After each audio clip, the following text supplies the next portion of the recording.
Thank you guys for joining me. Today, I want to talk about remaining chained to past pain.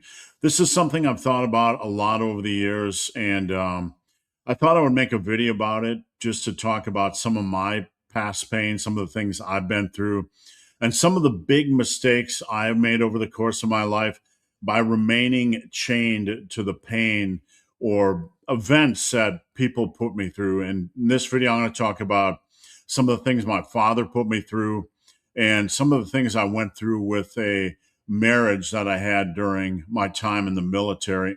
I want you guys to stick around to the end because I'm going to talk about three things that are related to dealing with this type of pain and how to process it.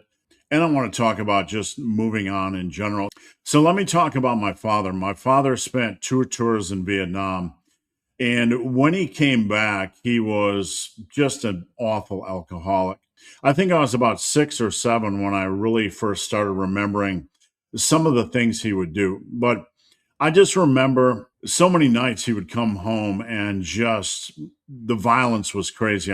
I remember my mom putting up my paintings or pictures over the walls, and I don't know if she did it out of shame or did it to protect my dad or whatever the case, but I remember having one of the police officers coming to the door about the violence, about the noise, and you just had my pictures on the walls covering up these holes that my dad had punched in the walls. I remember a time when my dad came home and just emptied out all of the drawers, all the silverware, just threw them all over the floor. My mom told me to go hide in my bedroom. I still don't know what happened. I still don't know why, but this was just a type of event I became used to as a child. And it really culminated after my father moved out and asked for a divorce. He moved in with a woman and they lived about a block away. It was a smaller town. And I think I was about 8 years old. I'm pretty sure I was about eight, maybe nine. One day he called the house. This was around 1976. And I remember him screaming into the phone that he was going to come kill us. Now, I have two sisters, and my aunt was there, and my mom was there, and it was like late on a Saturday night. And you could hear him firing shotgun blasts into the sky as he approached from a block and a half away. My sisters, my mom, my aunt went upstairs and hid. I went upstairs in the closet and hid, and he entered the house and just started screaming for me to come down. All I remember from that night was he sat on the couch, and I could still see it as clear as day, and he handed me the shotgun. I'm just an 8, 9 year old kid, and he just started screaming for me to kill him, kill me, kill me, kill me. And, as you can imagine, that thought, that moment just stayed with me for so long. I remember the police finally showed up. My dad was a big man. I remember there was at least 8 police officers. He ran out the front door, jumped into the pile of officers, and there was just this giant fight. But it was 1976. He was back on the streets the next day, and nothing ever came of it. But this event was really one of the defining moments of my childhood. It stayed with me. It was like just the iconic moment, the defining moment of my youth, and pretty much summed up everything I went through. From that point on, my dad was never around. My mom was always working. It was the late 70s and 80s. I was a latchkey kid, just a typical Gen X kid, right? And nobody taught me how to do anything, how to change oil, how to study, no study habits, nothing. We had to fend for ourselves, feed ourselves. And there was a lot of confusion. I really didn't know much about life or how life worked. I just existed. I went to school and I ate food and that was about it. I just enjoyed the hobbies I enjoyed, but it was just a childhood filled with a lot of melancholy and confusion. And I didn't have a lot of confidence. I think, that's pretty obvious when you grow up in that environment. I didn't have really any confidence. I came back from college and I fell in love with a woman that decided to go become a nanny in Philadelphia after like 6 months of a wonderful relationship. At the time, I was in Wisconsin. So she's going all the way across the country. I was madly in love and I wanted to be with her. So just on a whim, I joined the military, hoping that somehow they would put me on the East Coast. And long story short, they did. I ended up being stationed in Virginia. She was in Philadelphia. It was only a train ride away. I could go see her on the weekends and then come back. Well, one weekend, I remember her taking a shower, and I was in Philadelphia, and I happened to look under her bed. I don't know if I was looking for my shoes or whatever, but I found her diary, and it was absolutely filled with stories of her cheating on me. Just endless stories of her cheating on me during the 2 months I was in basic training and during the 2 months that I was in my AIT training. Now, this was the first real relationship of my life, and it just absolutely devastated me. When this sort of thing happens, you look at yourself and you're like, I'm the problem. I'm not good enough. No one's interested in me. I gave it everything I could. I thought I was at this, this pinnacle of love. You just place it all on yourself. That's what I did. I basically placed it all on myself. I am the problem. And my confidence just absolutely landed as low as it could probably go. I just thought I was absolutely worthless. Now, while we each have stories like this, the main point I wanted to make in bringing up these two big stories was that I didn't realize until a long, long time down the road that these painful events, I was remaining chained to these events. My dad hurt me, and this marriage hurt me, this cheating hurt me, but it wasn't probably until 20 years later that I realized I'm still chained to these events. I'm still thinking about these events. I'm still allowing the pain that my dad put me through or that this woman put me through to still continue to hurt me almost 2 decades later. And that's absolutely, how it was. I mean, this might sound ridiculous to anybody that hasn't experienced it, but I think to some degree, when we are hurt, we tend to remain chained to that event to the point where we're allowing it to continue to hurt us and continue to hurt us. And even though there's been some grieving, we never fully move on. We just kind of stay chained to that event. And I don't think it's a healthy thing. So the reason why I want to make this video is because when I realized I was staying chained to that event, I realized I needed to unchain from that event.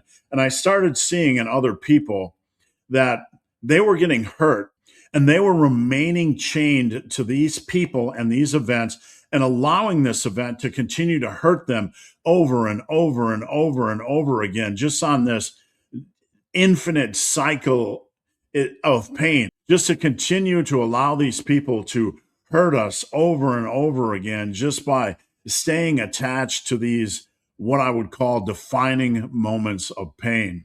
And I'm certainly no psychologist and I'm certainly no counselor, and that's not the point of this channel. But what I do want to do is give you guys 3 things to think about.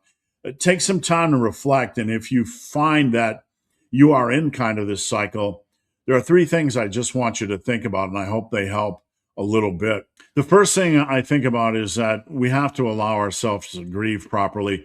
There are some times in life when you go through some traumatic event or a lot of pain, something really bad happens, and, people just give you the advice to kind of, directly or indirectly move on from it or get over it, or things are going to be better tomorrow. But we need to allow ourselves a proper amount of time to grieve. We need to properly grieve. We need to do what we need to do to process it. And this isn't something we should rush or artificially push forward. Anytime something bad happens to us, we need to allow ourselves to process it. We need to allow ourselves to experience the pain, to experience the grief. And this has to be at our own pace. The biggest thing I can say is it's okay to feel pain. It's okay to feel melancholy. It's okay to be sad. It's okay to feel hurt. We didn't ask for these things to happen. And even though we can internalize them a lot and say, maybe I'm the cause, maybe I was a awful kid or whatever, and I caused my dad to, drink, or maybe I was an awful, husband. I caused my wife to become a serial cheater. We need to take some time to process all this stuff and to process it properly. And we certainly don't need to rush this process. Now, the second thing I want you guys to think about, and this is something I ask for myself, okay, time has passed since this event, since this painful event. And when I'm reflecting, the question is, am I still remaining chained to it? Have I given myself a sufficient amount of time to grieve, to process things? And in many cases, what we will find is when we ask ourselves that question and we're years away from the event, not weeks or months, the answer almost becomes obvious. We're still being controlled by the event. We might have gone through the grieving process, and we might have, turned this over hundreds and hundreds of times. But eventually we come to the point where we're beyond what's normal grieving, and we're allowing this just to live in our head rent free, just to continue to torture us. And that's the best way to put it. There's normal grieving, there's normal processing of pain. And then there's this rut or this lane we get in where we just continue to stay in there and think about it and define us and even control us, in our day to day life, how we might, you know, face relationships or how we might act, in our own parenting. So I want to use these two events just to tell a little bit of a story. My dad was never there. So when I got married, I was married for 17 years before I got divorced. We had two kids. But I rebounded from that chaotic, stressful childhood into marrying someone that was super, super conservative, super, super stable. And I was attracted to that stability more than anything else. She was a fine person. There was nothing wrong with her. But looking back, I realized that it was the stability, it was the non stressful nature of this individual that I was attracted to more than anything. And I hope that doesn't sound negative. I mean, she was a good person, but that's why I was attracted to her. It was an escape from my dad's stress. I mean, relationships are always, multifaceted, multidimensional, or however you want to put it. But looking back, I could see a big reason I entered that relationship and entered that marriage was because it was the opposite environment that I had as a kid. And when I became a father, I went out of my way. I was like, there's no way I'm going to let my kids go through what I went through. And I overreacted to the point where, like, I never put myself first. It was always about the happiness of my wife or the happiness of my kids. I tried to be super dad to the point where I completely lost myself, completely never put myself forward as far as my mental health or my physical health, taking care of myself in any way. I abandoned, for the most part, all the things I really like to do in life, hobbies and interests, and never made time for myself. And in many, many ways, my marriage and me, how I handled myself in this marriage, why I got involved in this marriage, and what happened with me as a father, how I never put myself forward, was a huge reflection of the pain I went through with my father. And I'm not saying there was some magic way to get out of it. And I'm not saying I did anything inherently wrong. We live and learn. But there definitely was a lot of overcompensation to the point where it nearly destroyed me. Now, with my first marriage in the military, with the serial cheater, again, there was overcompensation. I wanted to be with somebody, and I didn't even realize it was subconscious. I wanted to be with somebody that was so stable, so opposite of her, that she would never cheat. And I think when I look back at it, this is one of the major reasons why I attached to my now ex-wife. And just a final thought on this stuff is always super complicated, and we don't always know, what we're doing at the time. And I tried my best to have a wonderful marriage.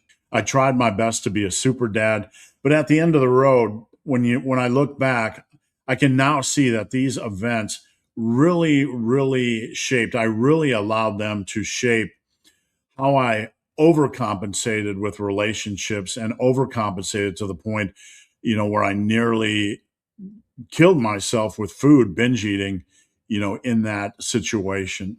And finally, this is just something I think about, and it's the third thing I want to mention because I think it's very important. At some point, if we realize that we are being controlled by past pain, whatever we went through, we're continuing to allow it to hurt us, or we're staying chained to it so it can continue to hurt us. Once we reach this awareness, we need to remember that every day.